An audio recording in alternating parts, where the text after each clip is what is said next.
এর একটা চমৎকার উদাহরণ মুফাসসিরিনে কেরাম তাফসীরের কিতাবে লিখেছেন। হযরত ইউসুফ আলাইহিস সালামের ঘটনার এক অংশ। ইউসুফ আলাইহিস সালামের সাথে জিনা করার জন্য জুলাইখা একটা খাস কামরায় নিয়ে গেছিল। রাজকীয়ভাবে সুসজ্জিত কামরা, যেই কামরার ভিতরে ইউসুফ এবং জুলাইখা ছাড়া দুনিয়ার আর কোনো মানুষ ছিল না। ইউসুফ আলাইহিস সালাম সেই কামরার ভিতরে ঢুকে দেখলেন কামরার এক পাশে জুলাইখা পর্দা দ্বারা কোনো একটা কিছু ঢেকে রেখেছে, পর্দা দিয়া ঢেকে রাখছে। ইউসুফ জিজ্ঞেস করলেন, কামরার এক পাশে তুমি পর্দা দ্বারা কি ঢেকে রেখেছ? জুলাইখা বলে, আমি যেই মূর্তিটার পূজা করি ওই মূর্তিটা ঢেকে রেখেছি। ইউসুফ জিজ্ঞাসা করলেন, তুমি তো এটার পূজাই করো, ঢেকে রাখলে কেন? জুলাইখা বলে, এখন আমি তোমার সাথে জিনা করব, কাজেই যেই মূর্তির পূজা করি এটার সামনে জিনা করতে আমার লজ্জা হয়, এই জন্য ঢেকে রাখছি। তোমার সাথে জিনা করার পথে লজ্জা যেন বাধা হইয়া না দাঁড়ায়। ইউসুফ জিজ্ঞাসা করলেন, আমার সাথে জিনা করবে এই জন্য মূর্তির সামনে জিনা করলে লজ্জা লাগবে, এই জন্য মূর্তি ঢেকে রাখছো? তাইলে বোঝা গেল না ডাকলে না ডাকিয়া আমার সাথে জিনা করলে মূর্তি দেখবে? ইউসুফ প্রশ্ন করলেন, মূর্তির সামনে যদি আমার সাথে জিনা করো তাইলে কি মূর্তি দেখবে? জুলাইখা বলে, না, না ডাকলেও দেখবে, ডাকলেও দেখে না, না ডাকলেও দেখবে না। তখন ইউসুফ আলাইহিস সালাম বললেন, যে এই মূর্তিটারে ডাকলেও দেখে না, না ডাকলেও দেখে না, এটারে ডাকার তো কোনো দরকার নাই, এটা তো এমনিও দেখে না, হেমনিও দেখে না। তখন জুলাইখা কয়, ঠিক আছে তোমার যুক্তি, ডাকলেও দেখে না, না ডাকলেও দেখে না, কিন্তু যে কারিগরে মূর্তিটা বানাইছে মূর্তিটার চোখের মধ্যে দেখার ভঙ্গি দিয়া বানাইছে। এটারে আমাদের সিলেটি ভাষায় হয় যেমন বোঝা যায় সেই থাকছে, যেমন বোঝা যায় সেই থাকছে, এমন একটা ভঙ্গি দিয়া বানাইছে। এই ভঙ্গিটার কারণেই আমার লজ্জা হয়। তখন ইউসুফ আলাইহিস সালাম বলেন, এই জুলাইখা, তোর মূর্তির চোখের মধ্যে শুধু দেখার ভঙ্গি আছে, আসলে দেখে না। ভঙ্গিটার কারণেই যদি এটার সামনে আমার সাথে জিনা করতে তোর লজ্জা হয়, আমার আল্লাহ যে আসলেই দেখে সেই আল্লাহর সামনে কোন লাজে আমি তোর সাথে জিনা করতে পারি? বুঝে থাকতে বলেন, আল্লাহ আমাকে দেখতেছে, এই ধ্যান যখন বান্দার অন্তরে জাগ্রত হয়ে যায় তখনও কি কোনো হারাম কাজের সাহস থাকে? এই ধ্যান অন্তরে জাগ্রত করার ট্রেনিং হয় নমাজে। এই জন্য আল্লাহ বলেন, আধ্যাত্মিক নমাজ তোমাকে সকল প্রকার গুনাহ থেকে বাঁচায়। আপনারা যদি আজকে আরেকটু শুনবেন বলেন তাইলে এবার রোজার কথাটা শুরু করুন। যেমন ভাবে নমাজ দুই প্রকার, একটা বাহ্যিক, একটা আধ্যাত্মিক। বাহ্যিক নামাজের কিছু সুফল আছে, কিছু কুফল আছে। আধ্যাত্মিক নমাজেরও পরিচয় এবং তার পরিপূর্ণ সুফলটা আমরা বুঝতে পারলাম। ঠিক তেমনি ভাবে রোজাও দুই রকম আছে, একটা বাহ্যিক রোজা, একটা আধ্যাত্মিক রোজা। বাহ্যিক রোজার বিবরণ দিয়া আল্লাহ পাক রব্বুল আলামিন কুরআনে বলেন, ফাকুলু ওয়াশরাবু হাত্তা ইয়াতাবাজ্জানা লাকুমুল খাইতুল আবিয়াদু মিনাল খাইতিল আসওয়াদি মিনাল ফাজর সুম্মা আতিম্মুস সিয়ামা ইলাল লাইল। তোমরা সুবহ সাদিক থেকে খানা পিনা বন্ধ করো সূর্য অস্ত যাওয়া পর্যন্ত। আল্লাহর হুকুম পালনের উদ্দেশ্যে সুবহ সাদিক থেকে খানাপিনা বন্ধ রাখলাম, স্বামী স্ত্রীর মিলামিশা বন্ধ রাখলাম কতক্ষণ? সূর্য অস্ত না যাবে যতক্ষণ। এই ডেফিনেশনটা হইল বাহ্যিক রোজা। এই সংজ্ঞাটা কোন রোজার? বাহ্যিক রোজার এটা হইল সংজ্ঞা। আল্লাহর হুকুম পালনের জন্য আমি সুবহ সাদিক থেকে সূর্য অস্ত যাওয়া পর্যন্ত খানাপিনা করব না, স্বামী স্ত্রী মিলামিশা করব না, এটা হইল বাহ্যিক রোজা। কি রোজা? এই রোজার সুফল, রোজা না রাখার গুনাহ থেকে বাঁচবেন। এই রোজার সুফল কি? রোজা না রাখার গুনাহ থেকে বাঁচবেন, কিন্তু এই রোজা আপনাকে অন্য গুনাহ থেকে বাঁচাবে না। এই রোজার দ্বারা আপনার অন্য গুনাহ মাফ হবে না, অন্য গুনাহ মাফ হবে আধ্যাত্মিক রোজা দ্বারা। বাহ্যিক রোজা আর আধ্যাত্মিক রোজা এই দুটার মধ্যে একটা যোগসূত্র আছে সিয়াম শব্দের মধ্যে। কোরআনের ভাষায় রোজাকে সিয়াম বলা হয়। রোজা এটা ফার্সি শব্দ, আর কোরআনের ভাষা না। কোরআনের ভাষা হইল সিয়াম, আর সিয়াম শব্দের আবিধানিক অর্থ হইল বিরত থাকা। সিয়াম শব্দের আবিধানিক অর্থ বিরত। বাহ্যিক রোজার মধ্যে খানা পিনা এবং স্ত্রী সহবাস থেকে বিরত থাকা হয়। বাহ্যিক রোজার মধ্যে খানা পিনা এবং স্বামী স্ত্রীর মিলামিশার থেকে বিরত থাকা হয়, তাইলে বাহ্যিক রোজা। আর সকল প্রকার গুনাহ থেকে বিরত হয়ে গেলে আধ্যাত্মিক রোজা হয়। খানা পিনার থেকে বিরত থাকলে বাহ্যিক রোজা হয়, সকল প্রকার গুনাহ থেকে বিরত হয়ে গেলে আধ্যাত্মিক রোজা হয়। সেই আধ্যাত্মিক রোজার প্রতি ইঙ্গিত করে আল্লাহ পাক রব্বুল আলামিন কোরআনে বলেন, কুতিবা আলাইকুমুস সিয়ামু কামা কুতিবা আলাল্লাযীনা মিন ক্বাবলিকুম লাআল্লাকুম তাত্তাকুন। এই লাআল্লাকুম তাত্তাকুন, রোজা তোমাদের উপর ফরজ করা হলো যেন তোমরা সকল প্রকার গুনাহ থেকে বিরত হতে পারো। রোজার দ্বারা গুনাহ থেকে বিরত হওয়া যায়, আর গুনাহ থেকে বিরত হওয়ার মতো রোজার কারণে জীবনের সব গুনাহ মাফ হয়ে যায়। রোজার দ্বারা গুনাহ থেকে বিরত হওয়ার সিস্টেম তাফসীরের কিতাবে লেখা আছে। সিস্টেমটা হইল রোজাদার ধ্যান করবে যে আমার ঘরে হালাল খানা মজুদ আছে, খাই না কেন? আল্লাহর হুকুম পালনের জন্য। আমার ঘরে হালাল বিবি মজুদ আছে, তার কাছে যাই না কেন? আল্লাহকে খুশি করার জন্য। কাজেই আমি যদি আল্লাহকে খুশি করার জন্য ঘরের হালাল খানা না খেয়ে থাকতে পারি, আমি যদি আল্লাহকে খুশি করার জন্য ঘরের হালাল বিবির কাছে না গিয়ে থাকতে পারি, আল্লাহকে খুশি করার জন্য সুদ ঘুষ মদ গাঁজা চুরি ডাকাতি খুন খারাপি জিনা ব্যভিচার ছাড়তে পারবো না কেন? এইটা হইল আধ্যাত্মিক রোজা অর্জন করার ট্রেনিং। আধ্যাত্মিক রোজা অর্জন করার, আধ্যাত্মিক নামাজ হাসিল করার ট্রেনিং আসেনি, আধ্যাত্মিক রোজা হাসিল করার ট্রেনিং আছে। আধ্যাত্মিক রোজা হাসিল করার ট্রেনিং হইল রোজাদার দিনের বেলায় যখন সুদ খাওয়ার সুযোগ পাবে, তখন ওই মনকে জিজ্ঞেস করবে, তুই যদি আল্লাহরে খুশি করার জন্য ঘরের হালাল খানা না খাইয়া থাকতে পারস, তাহলে ব্যাংকের সুদ খাইতে আসলে কোন সাহসে? এইভাবে মনকে ব্রেক চেপে ধরবে, লাগাম টেনে ধরবে। এটা হইল আধ্যাত্মিক রোজা হাসিল করার ট্রেনিং। আধ্যাত্মিক রোজা হাসিল করার ট্রেনিং। এই ট্রেনিংকে যদি প্রথম 10 দিনে বান্দা ফাঁস করতে পারে, রাসূল হাদিস শরীফে বলেন এই রকম রোজাদারের জন্য প্রথম 10 দিনেই রহমত নাজিল শুরু হয়ে যায়। কেউ যদি 10 দিনে পারে না, মধ্যের 10 দিনে পারে, আমি হালাল খানা না খাইয়া যদি থাকতে পারি আল্লাহরে খুশি করার জন্য, হারাম কাজ না করে থাকতে পারবো না কেন? এই ট্রেনিংটা যদি মধ্যের দশকে অর্জন করতে পারে, মধ্যের দশকেই তার জীবনের সব গুনাহ মাফ হয়ে যায়। কেউ যদি মধ্যের দশকে না পারে, শেষের দশকেও পারে, শেষের দশকেও আল্লাহ তাকে জাহান্নাম থেকে নাজাত দান করে দেন। এবার বলেন তো, রোজার দ্বারা জীবনের সব গুনাহ মাফ হয়ে যায় বাহ্যিক রোজার দ্বারা না আধ্যাত্মিক রোজার দ্বারা? আধ্যাত্মিক রোজা এমনিই হাসিল হয় না একটা ট্রেনিং আছে? এই ট্রেনিংটা প্রথম দশকে অর্জন করতে পারলে তাদের জন্য রাসূল প্রথম দশককে রহমত বলেছেন। ট্রেনিংটা মধ্যের দশকে অর্জন করতে পারলে তাদের জন্য রাসূল মধ্যের দশককে মাগফিরাত বলেছেন। ট্রেনিংটা শেষ দশকে অর্জন করতে পারলে আল্লাহ রাসূল তাদের জন্য রমজানের শেষ দশককে জাহান্নাম থেকে মুক্তির দশক বলে ঘোষণা দিয়েছেন।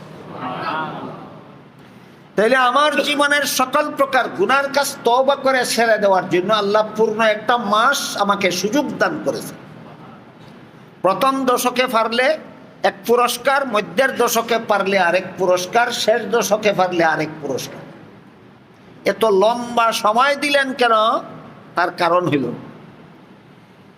11 মাস পর্যন্ত যারা যত রকমের গুনার অভ্যাস করে সকলের জন্য একদিনে, 2 দিনে, 3 দিনে এই সব গুনার বদ অভ্যাস ছেড়ে দেওয়া সম্ভব হয় না।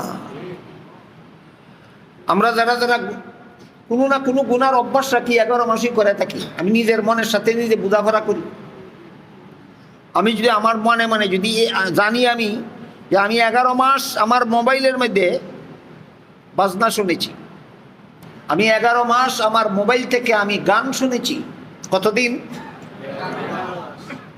একদিন এই গান বাজনা শোনার মতো হারাম কাজের লিপ্সা থেকে একদিনেই মনকে ফিরানো বড় কঠিন হইয়া দাঁড়ায়।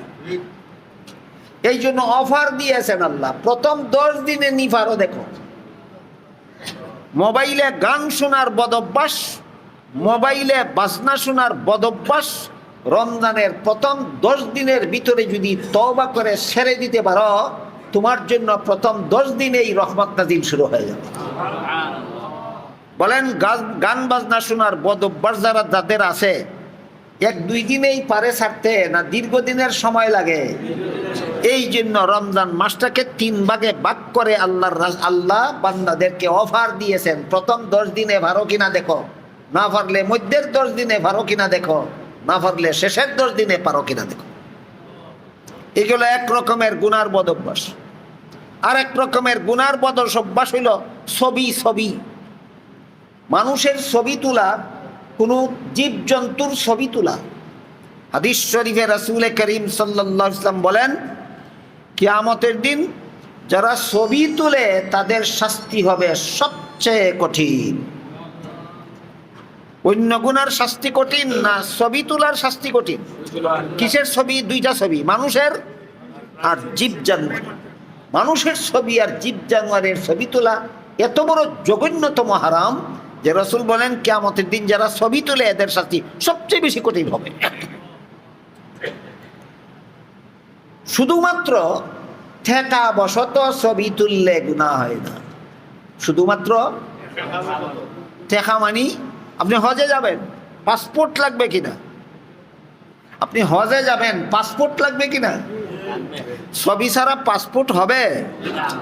এই হজে যাওয়ার জন্য পাসপোর্ট করলেন, পাসপোর্ট করার জন্য ছবি উঠালেন, বলেন এটা বিলাসিতার ছবি না ঠেকা বশত ছবি?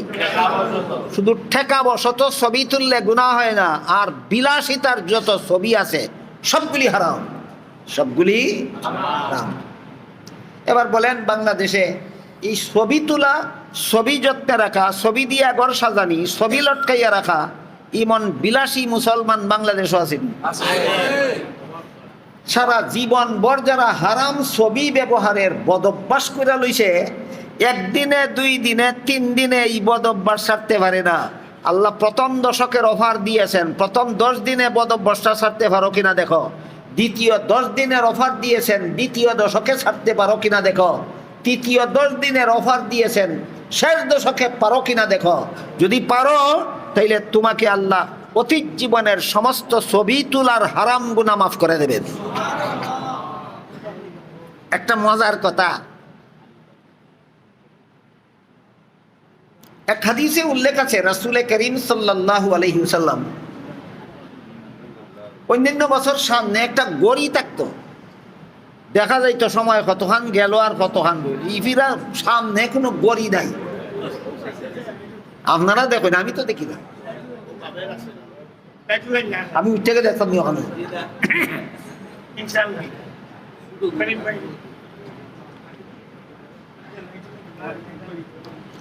আল্লাহর রাসূল বাজার থেকে একটা ময়ূরের ছবি সাফা চাদর কিনলেন, কিনে ঘরে লটকে রাখলেন। পরের দিন জিবরিল ফেরেশতা ওহী নিয়ে আসলেন।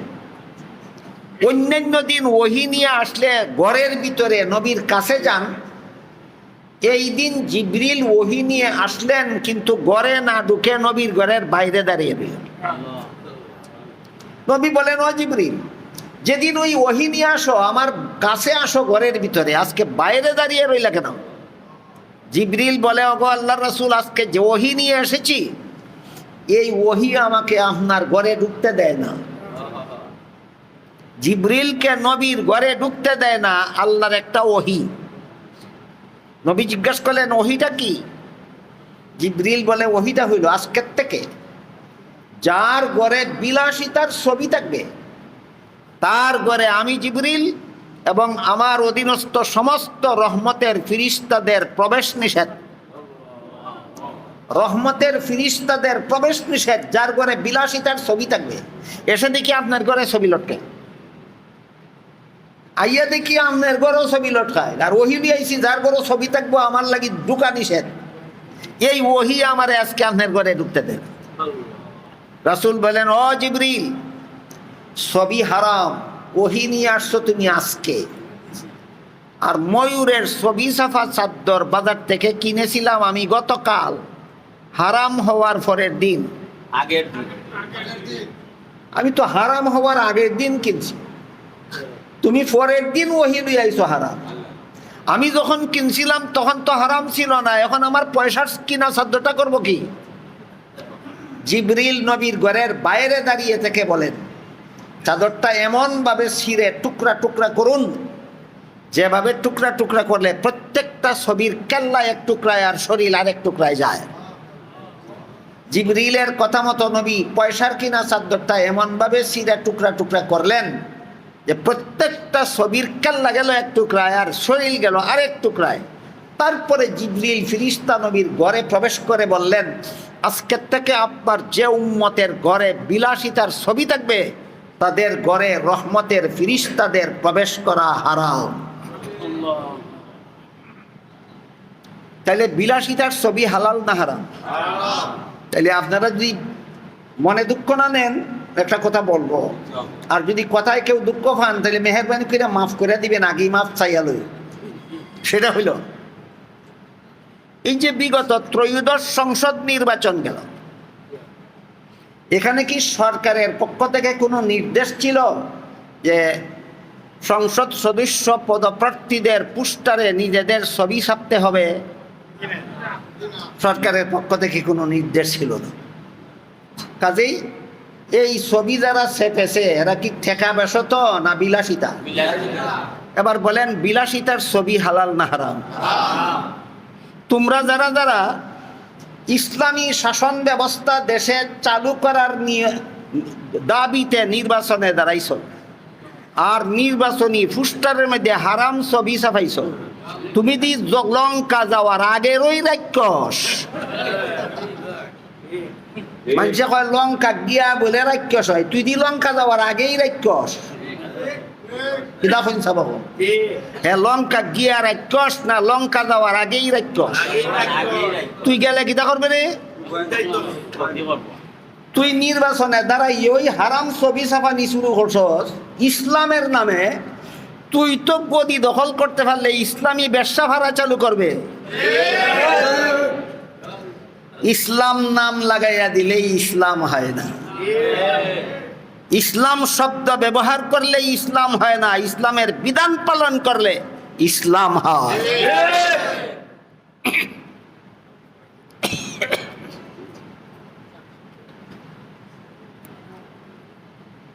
কাজেই এই হারাম ছবি ব্যবহারের বদ অভ্যাস যারা আছে, জীবন ভর হারাম ছবি ব্যবহারের অভ্যাসে অভ্যস্ত, বলেন একদিন এই বদ অভ্যাসটা ছেড়ে দিতে পারবে? 2 দিনে 3 দিনে? আল্লাহ অফার দিয়েছেন, রমজানের প্রথম 10 দিনে নিভারও দেখো, ট্রেনিং লও। ট্রেনিংটা কি? আমি যদি হালাল খানা না খাইয়া সারাদিন থাকতে পারি, আমি যদি হালাল বিবির কাছে না গিয়া সারাদিন থাকতে পারি, হারাম ছবি না উঠাইয়া আমি জীবন কাটাতে পারবো না কেন? এই ট্রেনিং যদি প্রথম 10 দিনে গ্রহণ করতে পারো, প্রথম 10 দিনেই তোমার জন্য রহমত নাজিল শুরু হয়ে যাবে। মধ্যের 10 দিনে যদি এই রকম ট্রেনিং গ্রহণ করতে পারো, মধ্যের 10 দিনেই তোমার গুনাহ মাফ হয়ে যাবে। এই ট্রেনিং যদি শেষ দশকে গ্রহণ করতে পারো, শেষ দশকে তোমাকে জাহান্নাম থেকে নাজাত দিয়ে দেওয়া।